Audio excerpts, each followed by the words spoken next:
dari surat Al-Baqarah 237. Yaitu kaidah ketiga yang akan kita pelajari adalah wala tansawul fadla bainakum.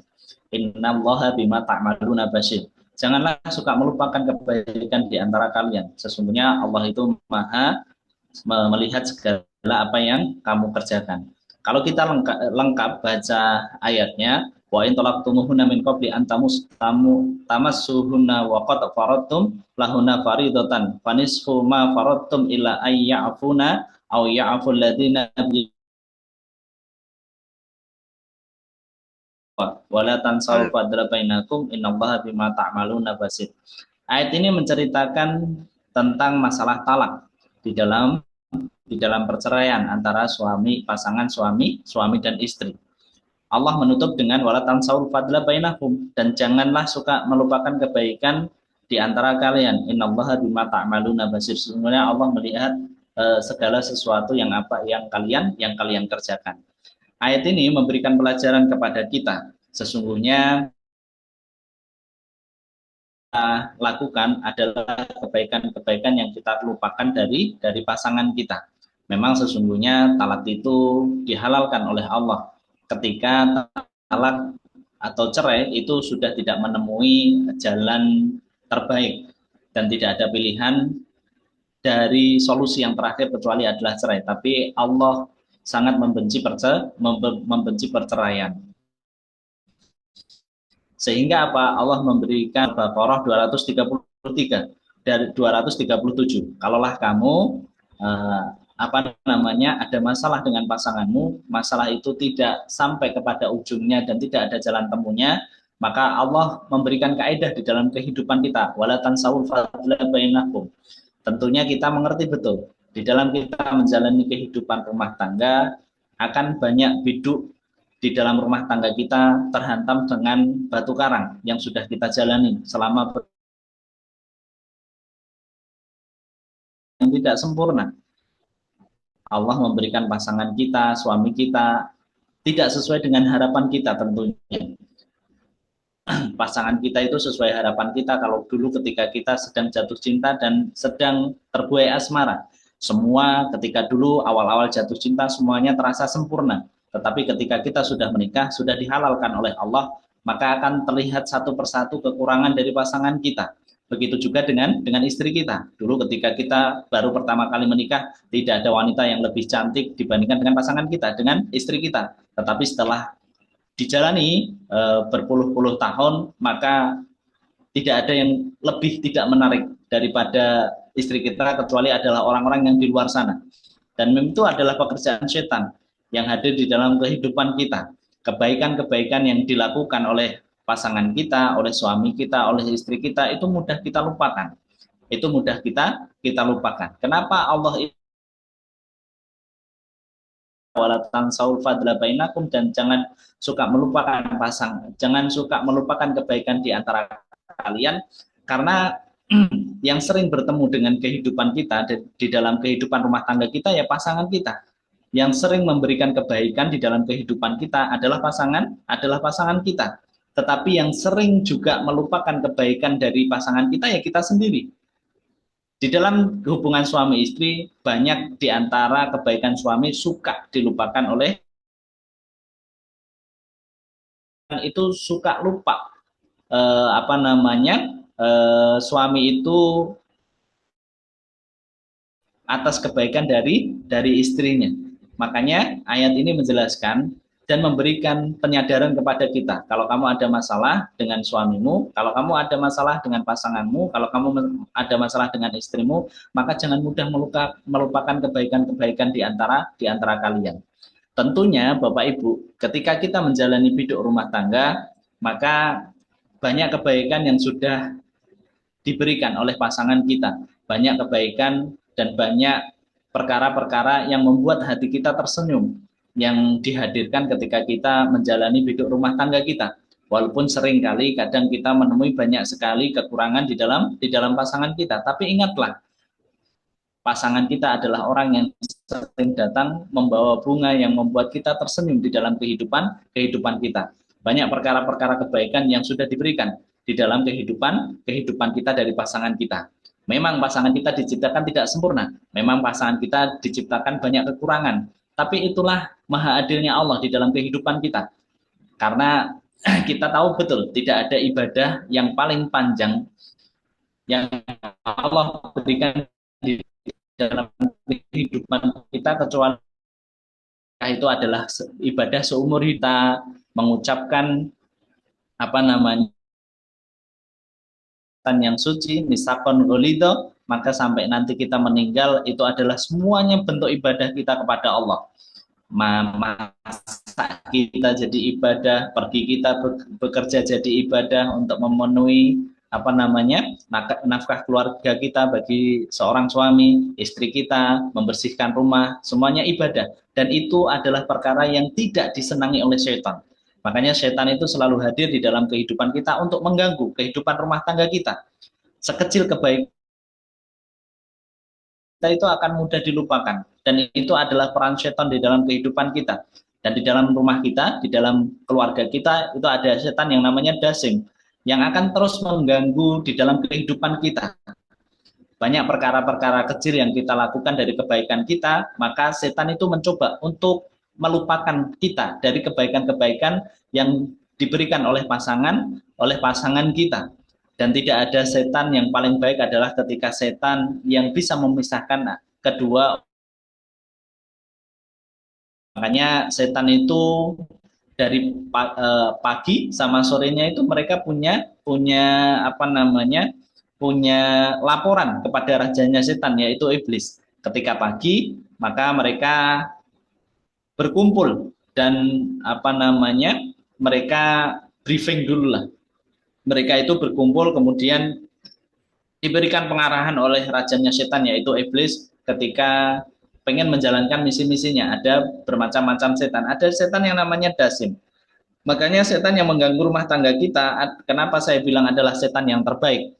Karena ketika sore, ketika menjelang malam mereka laporan kepada Raja Iblis, kepada Iblis, yaitu rajanya setan, maka setan yang bisa menjadikan sebuah pasangan itu bercerai atau menjadikan pasangan itu berpisah, itu diberikan penghargaan yang luar biasa oleh Iblis.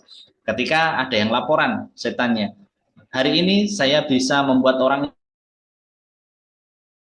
itu berzina, maka iblis itu hanya berkata, kamu setan yang biasa saja apa yang kamu lakukan, biasa saja apa yang kamu lakukan. Saya bisa menjadikan lisannya dia mencelakai orang lain, saya bisa menjadikan lisannya dia menjatuhkan kehormatan orang lain. Maka iblis itu berkata, itu hal yang biasa. Tetapi ketika Dasim datang dengan laporannya, saya bisa menjadikan keluarga ini, dua pasangan ini berpisah. Maka apa yang dikatakan iblis? Dari setan yang ada. Makanya itu yang menjadikan kita faham. Urusan rumah tangga itu bukan urusan yang kecil di hadapan Allah. Urusan rumah tangga Allah jadikan syariat menikah itu adalah untuk menjadikan setiap aktivitas dari kehidupan kita adalah ibadah kita kepada Allah. Makanya setan tidak akan pernah berhenti untuk memisahkan kita, setan tidak akan pernah berhenti untuk mengusik kita, melupakan kebaikan-kebaikan dari pasangan kita dan memberikan pasangan kita selalu kurang, melihat pasangan kita selalu lebih buruk daripada pasangan yang lain.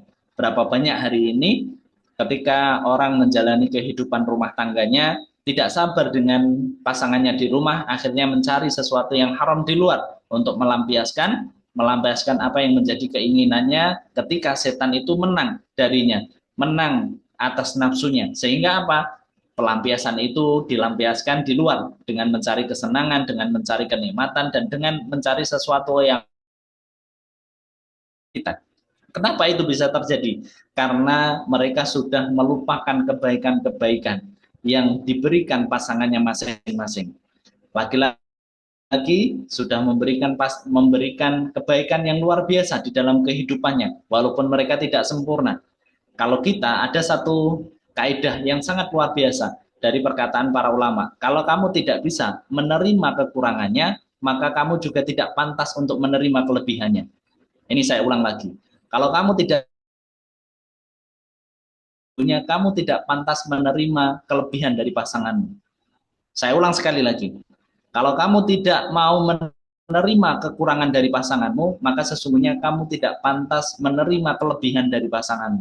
Karena ketika kita diciptakan berpasangan, semuanya punya kekurangan. Laki-laki punya kekurangan, istri punya kekurangan, dan kekurangan itu harus kita terima sebagaimana kita menerima kelebihannya. Bukankah kita senang kalau menerima kelebihan dari pasangan kita? Bukankah istri senang?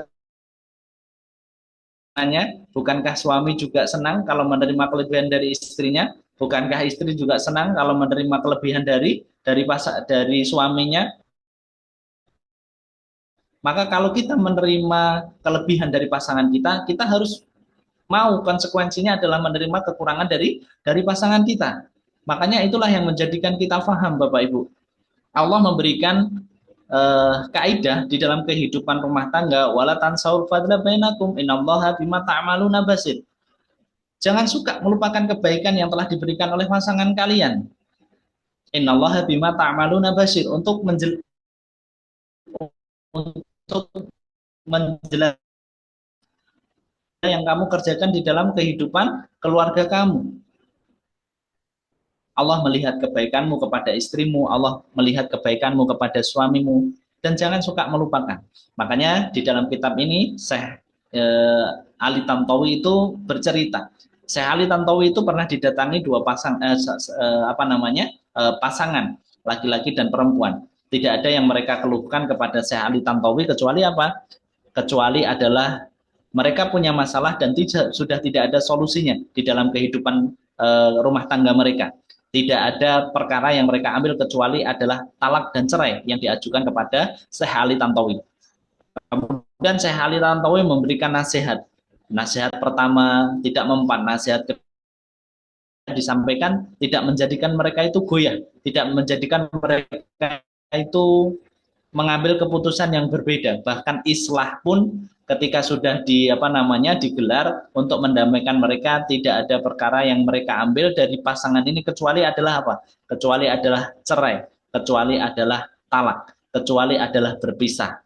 Tetapi ketika mereka berpisah, mereka sudah ketika mereka sudah mengambil jalan keputusan itu, maka nasihat terakhir dari Syekh Ali Tantowi adalah membacakan surat Al-Baqarah ayat 237, yang mana yang kita pelajari hari ini, yaitu kaidana wala tansaul fadla bainakum innallaha bima ta'maluna basir. Jangan suka melupakan kebaikan di antara kalian. Qadarullah, pasangan ini ketika mendengarkan ayat ini, keduanya bergetar hatinya. Si laki-laki bergetar hatinya dan teringat dengan kebaikan tahun di mana istrinya sudah berkorban ketika mengikhlaskan rahimnya untuk melahirkan anak-anaknya. Sang istri pun juga hatinya bergetar atas kebaikan suaminya selama berpuluh-puluh tahun keluar rumah dengan cucuran keringat, dengan berdarah-darah mencari nafkah, menjadikan kepala jadi kaki, kaki jadi kepala, dan akhirnya ayat ini menjadikan mereka itu bergetar, mereka berpikir ulang dan akhirnya setelah beberapa lama mereka meneteskan air mata, keduanya meneteskan air mata dan ingat atas kebaikan-kebaikan yang telah diberikan oleh pasangan-pasangan mereka. Dan akhirnya apa? Qadarullah, dari dua pasangan ini, dari laki-laki maka banyak meminta maaf kepada istrinya, dan istrinya meminta maaf jadi bercerai. Mereka tidak jadi berpisah dengan ayat yang dibacakan oleh Syekh Ali Tantowi. Maka itu yang menjadikan kita paham. Kisah ini juga terulang atau juga pernah terjadi kepada Ibnu Umar. Ibnu Umar itu sempat pernah jengkel Bapak Ibu sama istrinya. Ketika kejadian di rumah yang menjadikan Ibnu Umar itu sedikit tidak sabar terhadap apa yang dilakukan istrinya.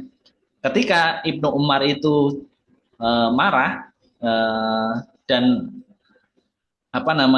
jengkel kepada istrinya, maka Ibnu Umar itu keluar rumah dan tidak ada perkara yang dipikirkan oleh Ibnu Umar ketika di jalan kecuali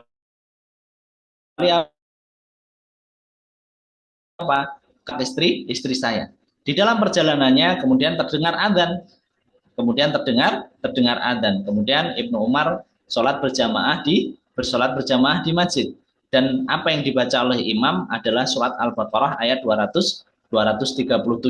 Wala tansaul fadla bainakum innallaha bima ta'maluna basir.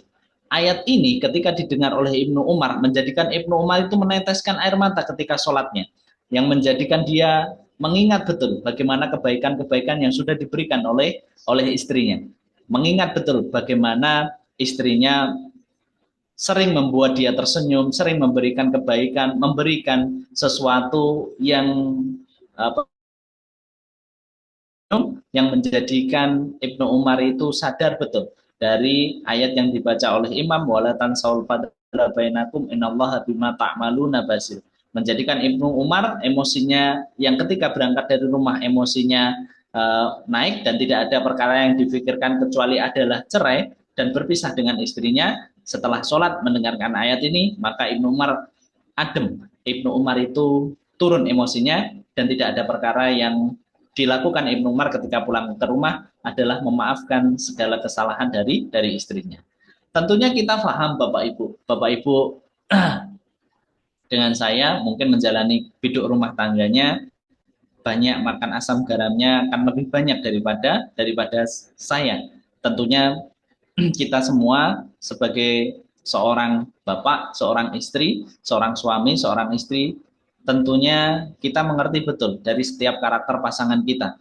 Kadang memang pasangan kita tidak sesuai dengan ekspektasi kita. Kadang bapak disuruh ganti gas saja sudah males-malesan dengan menunjukkan sikap yang tidak merasa tidak mau dengan perkataan-perkataan yang mungkin menyinggung istrinya. Seorang suami pun kadang menyuruh istrinya mungkin mengambilkan minum, mungkin mengambilkan apapun yang dia inginkan di dalam kehidupan rumah. Kadang istrinya saking sibuknya mengeluarkan kata-kata atau menunjukkan sikap, terjadi sedikit pertengkaran.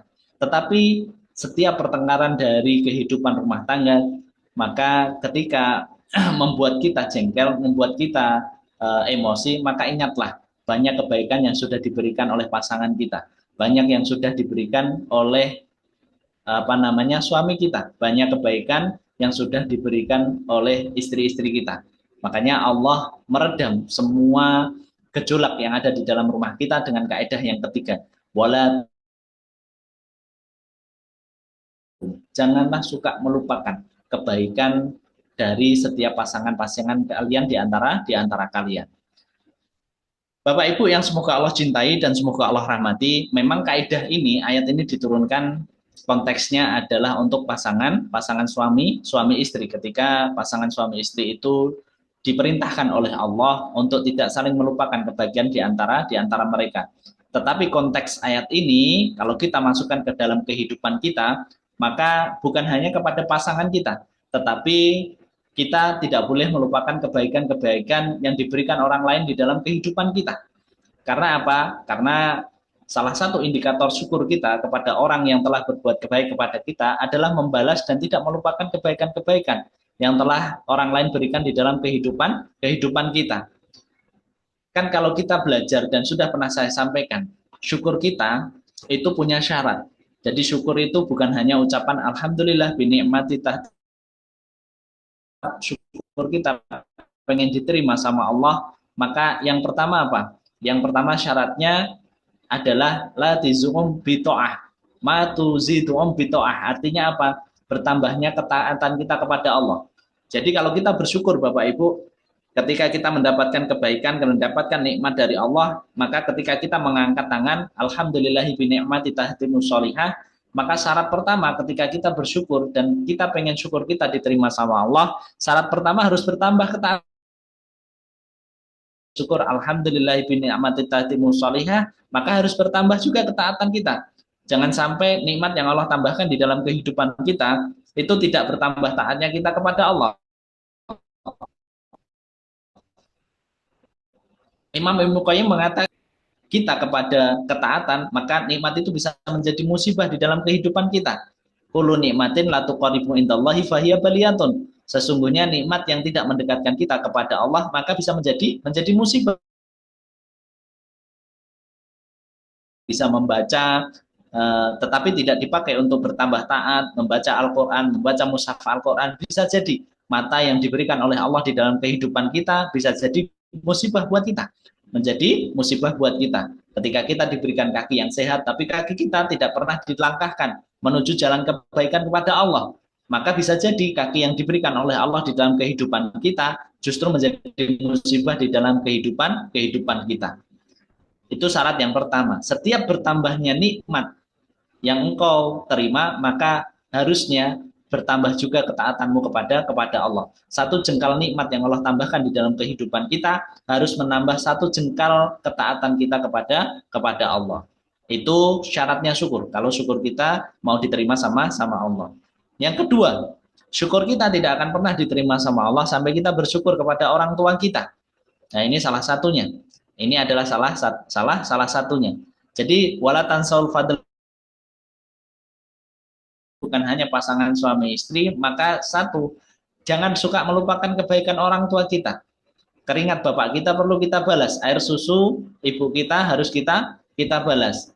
Makanya apa? Makanya jangan suka melupakan kebaikan orang tua kita. Orang tua kita sudah memenuhi segala kebutuhan kita sampai kita dewasa.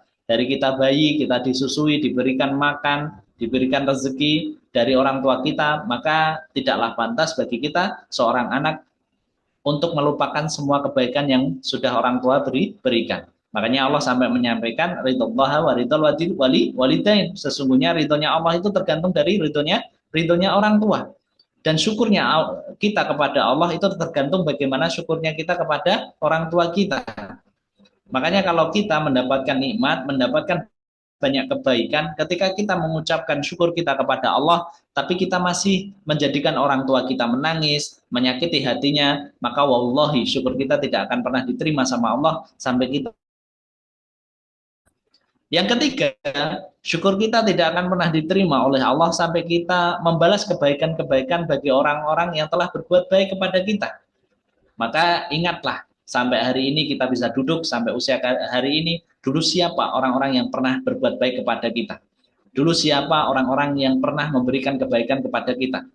Maka kita harus membalas kebaikan yang orang lain berikan di dalam kehidupan kita.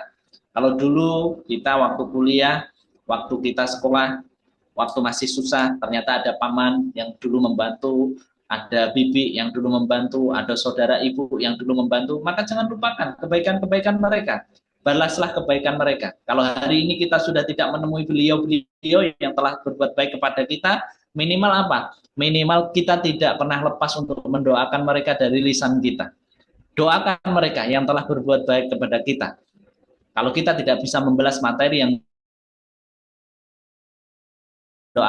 mendoakan mereka. Maka itu yang menjadikan kita faham Bapak Ibu. Syukur kita tidak akan pernah diterima sama Allah sampai kita bersyukur kepada orang-orang yang telah berbuat baik kepada kita. Itulah kaidah yang ketiga yang kita pelajari bersama. Wala tansawul fadla bainakum innallaha bima ta'maluna basir. Jangan suka melupakan kebaikan-kebaikan yang telah diberikan di antara kalian, di antara kebaikan kita, terutama adalah pasangan kita. Karena sesungguhnya orang yang paling setia di dalam kehidupan kita itu ada tiga, Bapak Ibu. Orang yang paling setia di dalam kehidupan kita itu ada tiga. Kenapa Allah di sini menyebutkan wala tansaul fadla bainakum dan konteksnya adalah pasangan? Karena apa? Ada tiga orang yang yang akan setia mendoakan kita sampai nanti kita meninggal. Yang pertama adalah orang tua kita. Orang tua kita itu tidak akan pernah lelah Bapak Ibu untuk mendoakan orang pun kondisinya sebagai seorang tua pasti tidak akan pernah lisannya lepas untuk mendoakan anak-anaknya sampai ujung kematiannya. Yang kedua, siapa orang yang paling setia menemani kita? Yang kedua adalah pasangan kita. Yang kedua adalah pasangan kita. Ketika kita sudah menikah, sampai nanti kita meninggal, tidak ada perkara yang menemani kita, tidak ada orang yang menemani kita, kecuali adalah pasangan kita. Dan yang ketiga adalah anak-anak kita.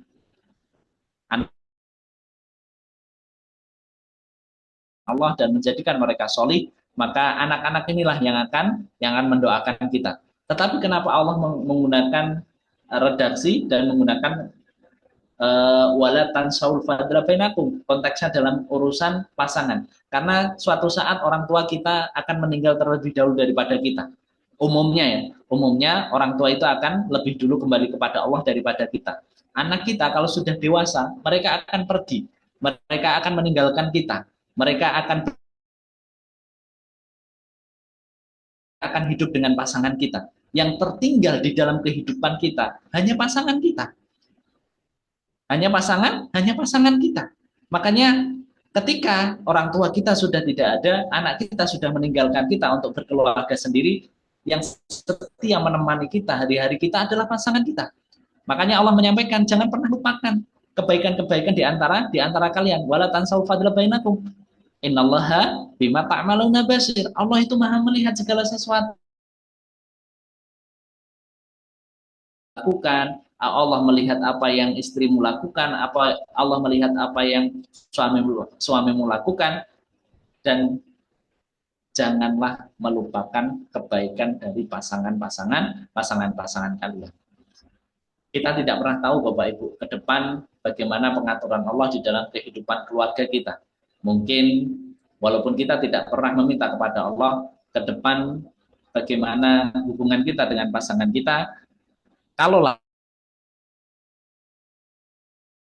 kita dengan pasangan kita, yang kita sering berbenturan dengan suami kita, tidak cocok, mudah emosi, dan paling buruknya menemui ujung ketika pengen berpisah, maka ingatlah ayat ini. Ayat ini. Wala tansaul fadla bainakum. Dan siapapun yang bisa memaafkan dan bisa bersabar, maka keutamaan pahala bagi dirinya. Makanya setiap dari kita yang sudah berpasangan, antara kita dengan suami kita, antara kita dengan pasangan kita, maka mudahlah memberikan ridho, mudahlah memberikan maaf dari setiap kekurangan dari pasangan kita. Siapapun yang mudah memberikan ridho, semoga Allah ridho di ujung kematiannya. Siapapun yang mudah ridho terhadap pasangannya, maka semoga Allah ridho di ujung kematiannya bersama dengan pasangannya. Ketika suami sudah ridho kepada istrinya, maka tidak ada yang lain kecuali Allah pada istrinya. Tidak ada tempat yang terindah yang lain bagi seorang istri yang sudah mendapatkan ridho suami kecuali adalah surga balasannya. Barakallahu fikum. Itu kaidah yang kita pelajari yang nomor 3, yang pertama dari surat Al-Baqarah 237. Wala tansaul fadla bainakum innallaha bima ta'maluna basir. Yang kedua yang akan kita pelajari yaitu Allah firmankan di dalam surat Al-Qiyamah 14-15. Minta tolong dibaca artinya. Siap Ustaz. Monggo silakan Bapak. Baik. Bahkan manusia itu menjadi saksi atas dirinya sendiri, meskipun dia mengemukakan alasan-alasannya. Shadaqallahul adzim. Jazakallah khair Pak Fatullah, sudah dibacakan artinya untuk menjadi pengingat buat kita semuanya. Tuliskan di dalam kitab ini adalah yang Allah firmankan di surat Al-Qiyamah ayat 14-15. Balil insanu ala nafsi basirah walau alqa ma'adirah. Bahkan manusia itu akan menjadi saksi atas dirinya sendiri meskipun dia mengemukakan alasan-alasannya. Kaidah yang keempat saya buka dengan sebuah pertanyaan yang sederhana untuk mengkoreksi diri kita sendiri. Apa yang berat dari kehidupan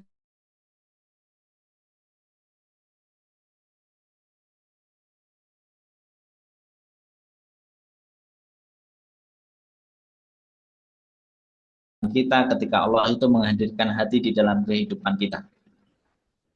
Yang paling berat dari kehidupan kita bukan ujian dan musibah yang Allah hadirkan di dalam kehidupan kita. Yang paling berat yang Allah hadirkan di dalam kehidupan kita bukan ibadah kita, bukan sholat kita, bukan puasa kita, bukan ibadah-ibadah yang lain dan dari syariat yang lain yang Allah tetapkan di dalam kehidupan kehidupan kita. Tetapi yang paling berat ketika Allah menghadirkan hati di dalam kehidupan kita adalah jujur apa yang ada di dalam hati kita sendiri. Kita seringkali Bapak Ibu mudah untuk mengkoreksi orang lain. Kita mudah untuk mengkoreksi orang lain, tapi kita susah untuk mengkoreksi diri kita sendiri. Jujur terhadap perkara yang ada di dalam hati kita sendiri. Kita mudah sekali meneliti dan kita mudah sekali menemukan dosa orang lain. Tetapi kita susah sekali untuk menemukan dosa yang ada di dalam hati kita. Makanya kaidah yang keempat ini berurusan dengan bagaimana hati kita. Balil insanu al nafsi basyirah. Walau alqa ma'adirah, sesungguhnya kita akan menjadi, manusia itu akan menjadi saksi atas dirinya sendiri. Dan meskipun dia mengemukakan banyak alasan-alasannya. Bukankah kita, Bapak Ibu, kalau kita bukankah kita kalau kita ikut training motivator, ikut training acara, Bapak Ibu pernah kan ditanya, tolong koreksi temanmu dan kekurangannya, kelebihan dan kekurangannya. Kita begitu gampang Bapak Ibu kalau mengkoreksi orang lain. Kalau kita mengkoreksi orang lain, kelebihannya si A ini 1, 2, 3, 4, 5, 6, 7, 8, 9, 10. Kekurangannya si A ini 1, 2, 3, 4, 5, 6, 7, 8, 9, 10. Tapi kalau sudah trainer yang mengatakan tulislah kelebihan dan kekurangan kamu sendiri, itu akan susah di dalam hati kita untuk mengakui jujur di dalam kehidupan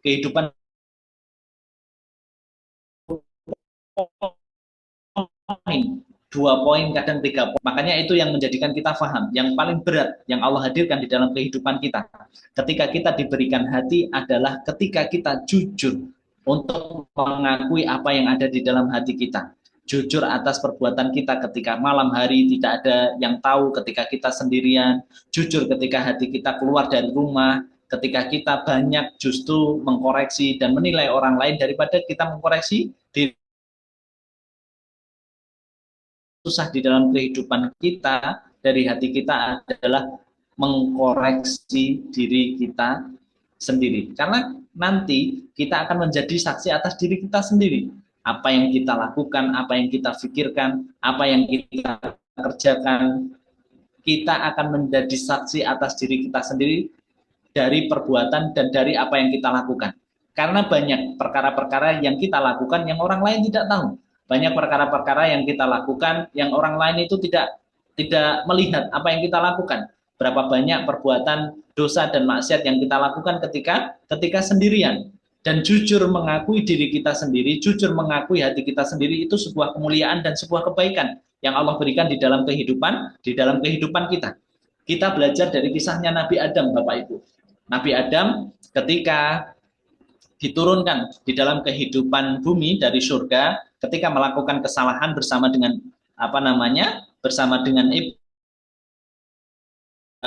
perkataan iblis yang mengatakan bahwa sungguh aku bersumpah kepada Allah, kepada Rabbmu, ada satu pohon yang dilarang oleh Allah. Kamu tahu nggak pohon itu kenapa dilarang? Karena pohon itu bisa memberikan keabadian buat kamu. Apa yang menjadikan Nabi Adam itu mengikuti kata-kata iblis ketika ditanya oleh Allah, kenapa kamu mengikuti kata iblis, wahai Adam? Sesungguhnya saya tidak pernah menyangka ya Allah, ada makhlukmu yang menggunakan namamu untuk bersumpah. Hati Nabi Adam itu melakukan perbuatan itu karena apa? Karena iblis itu bersumpah atas nama Allah. Dan Nabi Adam itu tidak menyangka bahwa iblis itu menggunakan nama Allah itu untuk berbohong. Dan itu yang menjadikan apa? Menjadikan Nabi Adam itu mengikuti keinginan iblis untuk memakan buah yang sudah diharamkan oleh Allah. Tetapi yang menjadi perbedaan di sini antara Adam dengan iblis, yang menjadi perbedaan apa yang menjadi di dalam kondisi hati mereka. Adam mengakui bahwa saya salah, bahwa saya melanggar aturanmu, maka saya menyadari betul apa yang menjadi dosa saya. Tetapi iblis ketika ditanya, ketika dikeluarkan dari surga, justru dia sombong dengan hatinya. Bukankah saya itu lebih baik daripada Adam? Adam diciptakan dari tanah, saya diciptakan dari api. Bukankah Bukankah api itu lebih baik daripada tanah? Iblis tidak mengakui dirinya salah, iblis tidak mengakui jujur kepada dirinya bahwa dia berbuat salah, tetapi justru tinggi hatinya dan membandingkan ciptaannya Allah dari iblis dengan ciptaannya Allah bersama dengan Adam. Iblis berpikir bahwa api itu lebih baik daripada tanah. Jujurnya diri kita terhadap diri kita sendiri itu adalah sebuah kemuliaan sebagaimana nabi-nabi terdahulu. Nabi-nabi terdahulu ketika apa? Ketika melakukan kesalahan, mereka itu selalu menyadari atas kesalahan dirinya sendiri. Ada kepada Allah. Makanya Nabi Adam berdoa kepada Allah. Doanya apa? Rabbana dzalamna anfusana wa illam taghfir lana wa tarhamna lanakunanna minal khasirin. Rabbana dzalamna anfusana. Ya Allah, aku telah mendolimi diriku sendiri. Artinya apa? Artinya apa? Mereka mau jujur dengan hatinya. Yang itu yang kadang berat di dalam kehidupan kita. Kadang kita itu jujur mengakui diri kita kalau diri kita itu salah dan banyak dosa, Bapak Ibu. Dan kita itu lebih mudah melihat kesalahan dan dosa orang lain. Kita mudah mengkoreksi kesalahan dan keburukan orang lain, tapi kita susah mengkoreksi dan kesalahan, keburukan dan kesalahan dari kita sendiri. Bukankah nabi-nabi bukankah nabi-nabi terdahulu yang kita bisa ambil kisahnya adalah nabi-nabi yang mengakui kesalahan dirinya? Bukankah Musa ketika membunuh langsung mengakui, ya Allah saya salah, saya kilaf. Maka faghfirli, maka ampuni aku. Bukankah Nabi Yunus ketika ditelan ikan paus. Nabi Yunus itu berada pada 3 kegelapan. Kegelapan malam, kegelapan samudra, sama kegelapan perutnya ikan paus. Maka yang diminta oleh Nabi Yunus itu bukan ya Allah selamatkan saya, bukan ya Allah keluarkan saya dari perut. Nabi Yunus itu apa? Subhanaka inni kuntu minat zalimin. Maha suci engkau ya Allah, sesungguhnya aku ada tergolong dari orang-orang ini kuntu minat zalimin. Saya itu mengaku salah, saya termasuk orang-orang yang zalim. Dan pengakuan dari hati kita atas perkara dosa dan maksiat kita yang menjadikan apa? Menjadikan Allah itu akan memuliakan kita. Dan itu bukan perkara yang ringan dia dalam kehidupan kita. Makanya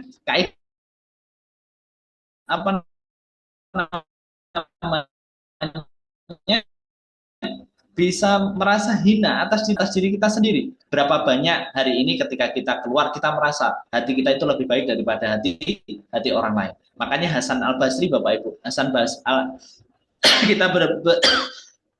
kita belajar dari orang-orang soleh terdahulu. Hasan Al-Basri.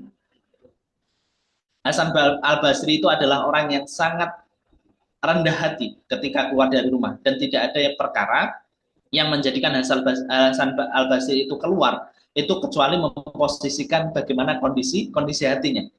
Hasan Al-Basri itu ketika ditanya, wahai imam kami, apa yang kau lakukan ketika keluar rumah? Tidaklah aku keluar rumah kecuali aku mengkondisikan hatiku, mengkondisikan kebersihan hatiku. Ketika aku keluar rumah, ketika aku menemui orang yang lebih tua daripadaku, maka aku berkata, sesungguhnya karena engkau lebih dulu taat di dalam menjalani ketaatan kepada Allah. Kalau ketemu dengan orang yang lebih tua. Hasan Al-Basri itu mengatakan, engkau itu lebih baik daripada aku karena engkau lebih dulu berbuat taat kepada Allah. Dan Hasan Al-Basri kalau ketemu orang yang lebih muda daripada Hasan Al-Basri, maka Hasan Al-Basri itu berkata, engkau juga lebih baik daripada aku. Karena apa? Karena aku mendahului kamu berbuat maksiat kepada Allah. Yang menjadikan apa? Hasan Al-Basri tiap orang yang dia temui itu adalah merasa lebih baik daripada dirinya. Dan ketika dia keluar rumah, dia selalu memposisikan saya itu lebih buruk dari setiap orang yang saya temui, dari setiap orang yang saya temui. Dan itulah yang menjadikan kita faham, Bapak Ibu, merasa hina atas diri kita sendiri dari hati kita itu adalah sebuah kemuliaan yang Allah berikan di dalam kehidupan berprasangka baik kepada orang lain. Setiap orang yang kita temui di dalam kehidupan kita itu menjadikan kita itu harus belajar. Imam Syafi'i mengajarkan kepada kita, kalau kamu pengen dimatikan dalam keadaan husnul khotimah, maka banyaklah kamu itu berprasangka baik kepada orang lain. Kalau kamu sudah banyak berprasangka baik kepada orang lain, maka potensi kamu dimatikan dalam keadaan husnul khotimah itu akan lebih besar, kata Imam Syafi'i. Yang harus kita tata di dalam kehidupan kita, kecuali apa? Saya itu lebih buruk daripada orang lain. Saya tidak mau berprasangka buruk kepada orang lain. Orang lain yang saya temui ketika di luar rumah, semuanya itu lebih baik daripada saya. Dan ini adalah bekal yang luar biasa, yang Allah tanamkan di dalam kehidupan kita dari kaidah yang keempat, yaitu balil insanu ala nafsi basyirah wa lau alqa ma'adhirah. Sesungguhnya kita akan menjadi saksi atas diri kita di dari yang kelihatan banyak orang maupun yang kita lakukan ketika kita sendirian. Karena banyak perbuatan dosa dan maksiat yang kita lakukan justru ketika kita sendirian. Justru ketika kita sendirian. Nah, apa yang kita dapatkan Bapak Ibu? Apa yang kita dapatkan kalau kita memposisikan diri kita itu, hati kita mengakui diri kita bahwa diri kita itu hina di hadapan Allah. Ketika kita memposisikan hati kita jujur kepada hati kita, yang kita dapatkan yang pertama adalah sombong. Hati kita tidak akan pernah sombong terhadap apapun yang kita lakukan. Kalau kita sudah memposisikan hati kita pengen mengkoreksi hati kita dan menempatkan hati kita hina di hadapan Allah, maka tidak akan muncul sifat sombong di dalam kehidupan kita. Makanya sering saya ulang-ulang ya, Imam Ibnu Qayyim itu menyampaikan, ada orang sombong itu ada 3. Orang yang sombong namanya, jabatannya, dan ada orang yang sombong terhadap amal ibadahnya. 3-tiganya tercela, tapi yang paling tercela adalah yang nomor 3. Yang nomor 3. Orang yang sombong terhadap hartanya bisa kita pahami, karena memang Allah berikan harta yang banyak dan dia sombong dengan hartanya. Akal kita masih bisa menerima. Ada orang yang sombong dengan jabatannya, karena jabatannya memang tidak tidak diberikan kepada banyak orang. Dia sombong dengan jabatannya dan akal kita masih bisa menerima. Namanya kata Imam Qayyim adalah orang yang sombong yang nomor 3 adalah orang yang sombong terhadap amal ibadahnya. Ibadahnya belum tentu benar, ibadahnya belum tentu diterima sama Allah, tapi dia sudah sombong terhadap amal dan ibadahnya. Itu yang pertama. Apa yang kita dapatkan ketika kita mau jujur dengan hati kita jujur dengan apa yang ada di dalam kondisi hati kita, dan kita jujur terhadap kehinaan kita dan mengakui segala kesalahan kita kepada Allah, sombong di dalam kehidupan kita. Yang kedua, apa yang kita dapatkan? Apa yang kita dapatkan ketika kita memposisikan diri kita hina di hadapan Allah? Kita akan mendapatkan cintanya Allah. Karena cintanya Allah itu berbanding lurus dengan orang yang merendahkan diri. Orang yang merendahkan diri, orang yang kita itu abdun, kita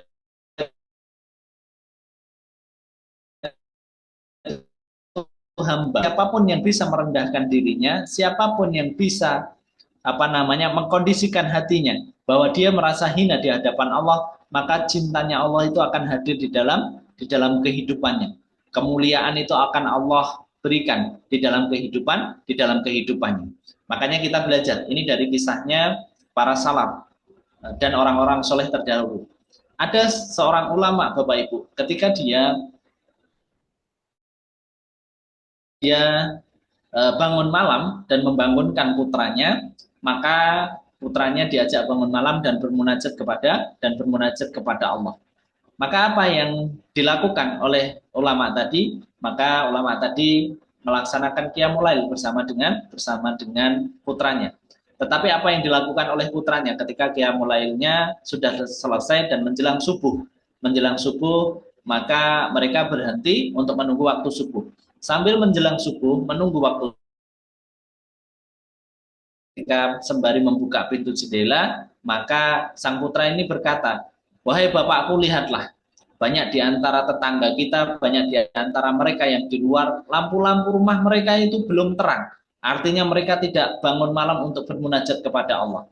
Sang ayah mendengar ulama tadi mendengar apa yang dikatakan oleh anaknya, maka nadanya agak keras mengingatkan kepada putranya, "Wahai putraku, sesungguhnya kamu tidur semalaman dan kamu bangun, hati kamu dalam kondisi bersih melihat tetanggamu, itu lebih baik dan lebih dimuliakan oleh Allah daripada kamu bangun malam ketika kamu bisa melakukan qiyamul lail, tapi ketika selesai kamu melakukan qiyamul lail, hatimu memandang rendah orang lain, hatimu memandang hina orang lain. Ketika kamu bisa bangun malam dan para orang luar di luar sana, tetanggamu dan orang yang kamu lihat tidak bangun malam. Kamu tidak bangun malam, ketika kamu tidak bangun malam dan ketika kamu bisa bangun malam, tetapi ketika kamu keluar rumah, hatimu itu lebih buruk kondisinya dan merasa orang lain itu lebih hina di hadapan kamu. Itu adalah teguran keras buat anaknya yang menjadikan pelajaran buat kita semuanya. Artinya apa? Allah itu akan mencintai siapapun yang di dalam hatinya sudah merasa hina, merasa tidak lebih baik daripada orang lain. Penyakitnya hari ini adalah apa? Banyak di antara kita, mungkin saya, banyak di antara kita itu mudah sombong terhadap apa yang kita punyai di dalam kehidupan kita hari ini. Harta itu punya potensi yang sombong yang luar biasa. Orang yang diberikan kelebihan harta itu mudah sekali sombong dan mudah sekali merasa lebih tinggi daripada orang yang hartanya lebih sedikit daripada dia. Orang yang punya jabatan itu mudah sekali potensinya untuk sombong dibandingkan dengan orang yang jabatannya lebih rendah daripada dia. Dan orang hari ini yang paling buruk adalah orang yang menjadikan dia sombong dan merasa lebih baik daripada orang lain. Orang yang baru belajar, orang yang duduk di majelis ilmu itu punya potensi untuk sombong sebagaimana dia punya potensi untuk sombong ketika punya harta. Hari ini banyak orang yang baru belajar sedikit, ketika keluar dari majelis ilmunya sudah merasa lebih baik, sudah merasa memahami semuanya, akhirnya merendahkan orang lain. Yang berbeda dengan dia rendahkan. Yang berbeda dengan dia cap salah. Yang tidak sama dengan dia, akhirnya bukan mengerti betul. Kalau kita nanti akan menjadi saksi atas diri kita sendiri, apa yang kita pikirkan di dalam hati kita, apa yang terucap di dalam lisan kita, dan apa yang ada di dalam tubuh kita, semuanya akan menjadi saksi. Ketika bumi sudah bersaksi, orang lain dan sudah bersaksi, dan kita akan dimintai pertanggungjawaban dari diri kita, dari kita sendiri. Makanya apa yang perlu kita lakukan? Yang perlu kita lakukan adalah satu, dari kaidah ini yang perlu kita yang pertama apa? Yang pertama, banyaklah bertobat dan banyaklah beristighfar kepada Allah. Istighfar itu bagaikan deterjen Bapak Ibu. Istighfar itu bagaikan deterjen di dalam kehidupan kita yang membersihkan hati dan jiwa kita. Membersihkan hati dan jiwa kita. Kalau kita sudah merasa ada ada perkara yang mengusik hati kita, ada perkara yang astagfirullah. Kalau kita melihat orang sudah merasa bahwa kita lebih baik daripadanya, banyak mohon ampun kepada Allah. Jujur kepada diri kita sendiri. Kita mengakui saya lebih baik, lebih buruk daripada dia. Kalau sudah merasa hati kita itu tinggi dan merasa hati kita lebih baik daripada orang lain, maka banyaklah beristighfar kepada Allah. Mohon ampun kepada Allah. Semoga istighfar yang kita ucapkan kepada Allah dan kita minta kepada Allah ketika kita menyadari bahwa hati, maka semoga istighfar yang kita ucapkan kepada Allah, yang kita mintakan kepada Allah, menggugurkan dari setiap penyakit yang ada di dalam hati kita. Bukankah Rasul yang sudah dijamin surganya, bukankah Rasul yang paling tinggi derajatnya nanti dalam kehidupan akhirat, surga yang paling tinggi, surga Firdaus, masih memohon ampun kepada Allah dan tidak pernah keluar dari rumahnya, kecuali adalah memposisikan, walaupun Rasul panglima perang, pembawa itu tidak pernah merasa tinggi hati, tidak pernah merasa rasul, tidak pernah merasa utusannya Allah. Dia merasa bahwa beliau itu tidak lebih baik. Saya hanya seorang hamba yang membawa risalah, yang pengen memberikan dan hanya menyampaikan risalah yang Allah titipkan di dalam kehidupan saya. Itulah yang disampaikan oleh Rasul. Tidak pernah saya itu Rasulullah Shallallahu Alaihi Wasallam, tidak pernah. Tetapi ketika itu menjadikan dia itu merasa hina dan masih beristighfar kepada Allah. Di dalam kisahnya ada 70 kali istighfar Rasulullah itu di dalam satu hari. Ada riwayat yang 100 kali untuk memberikan pemahaman kepada kita. Orang yang sudah dijamin surganya, orang yang paling mulia nanti di dalam surga masih beristighfar kepada Allah. Kita yang belum tentu surganya, belum dijamin surganya, dan kita belum jelas bagaimana akhirat kita, maka istighfar itu penting di dalam kehidupan kita untuk membersihkan. Para sahabat itu ada 10 sahabat yang sudah dijanjikan masuk surga. Abu Bakar dijanjikan masuk surga oleh Rasulullah. Umar dijanjikan masuk surga. Ali bin Abi Thalib dijanjikan masuk surga. Tapi dari sahabat-sahabat besar, dari sahabat-sahabat besar yang sudah dijanjikan masuk surga, apakah mereka punya sifat sombong? Apakah mereka punya sifat tinggi hati? Ketika Abu Bakar itu dikabarkan bahwa Abu Bakar itu adalah salah satu penduduk surga, apakah Abu Bakar lebih mulia daripada yang lain? Tidak. Ma'fadallahu bi Abi Bakar wala salatihi wala siyamihi wa qara fi qalbihi. Tidaklah Abu Bakar itu menjadi orang yang paling utama setelah Rasulullah Shallallahu Alaihi Wasallam, bukan karena sholatnya, bukan karena puasanya, tapi wa qara fi qalbihi, yaitu apa yang bertengger pada hatinya. Artinya apa? Artinya para sahabat itu betul-betul memperhatikan kondisi hatinya, membersihkan kondisi hatinya, yang menjadikan mereka mulia. Yang paling pantas menjadi Rasul itu adalah Abu Bakar, karena apa yang bertengger di dalam hatinya. Begitu juga dengan Umar. Umar ketika Rasulullah Isra Mi'raj melihat istana putih yang sangat besar, istana yang sangat megah, dan disangka itu adalah istananya Rasulullah Shallallahu Alaihi Wasallam. Setelah bertanya dengan malaikat Jibril, itu istana siapa, wahai malaikat Jibril? Saya menyangka bahwa itu adalah istana saya. Bukan, itu adalah istananya Umar. Dan itu dikabarkan, apakah Umar itu surga dan istanamu itu putih dan begitu megah? Apakah Umar langsung berhenti untuk ibadahnya? Apakah Umar langsung berhenti sholatnya dan mendeklarasikan saya itu penduduk surga dan saya sudah dibangunkan istananya? Enggak. Justru Umar di ujung kematiannya, celakalah Umar, berkata. Umar itu di ujung kematiannya berkata, celakalah Umar kalau sampai amalku itu tidak diterima sama Allah. Celakalah saya. Celakalah Umar kalau amalku itu tidak diterima sama Allah. Begitu juga dengan Ali bin Abi selisih dengan Muawiyah. Apakah Ali bin Abi Thalib merasa lebih besar dari sahabat Muawiyah yang dua-duanya punya keutamaan? Walaupun mereka berselisih, apakah Ali bin Abi Thalib itu mengatakan saya itu menantunya Rasul, saya itu penghuni surga, anak saya dua-duanya adalah penghuni surga, istri saya penghuni surga? Lisan itu tidak pernah terucap dari lisannya Ali bin Abi Thalib, karena para sahabat itu betul-betul memperhatikan bagaimana kebersihan hatinya. Keempat, balil insanu ala nafsi basirah walau alqa ma'adirah. Sesungguhnya manusia itu akan bersaksi atas dirinya sendiri. Atas dirinya sendiri, walaupun banyak mengemukakan alasan-alasan. Itulah yang menjadikan kita paham. Kaidah yang keempat yang kita pelajari adalah bagaimana kita mau berinteraksi dengan hati kita, bagaimana kita mau berkomunikasi dengan hati kita. Karena banyak hari ini orang yang diberikan hati tapi tidak bisa berkomunikasi atas perbuatan dosa dan atas perbuatan maksiat yang dia lakukan. Tidak mau jujur dengan hatinya yang sudah sombong, hatinya yang sudah keras.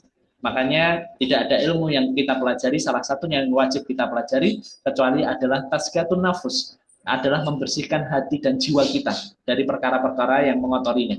Makanya doa yang sering kita ucapkan di dalam doa kita, Rabbana alif baina qulubina ati anfusana wa taqwaha wa zakkiha anta khairu man zakkaha, yang diajarkan Rasulullah SAW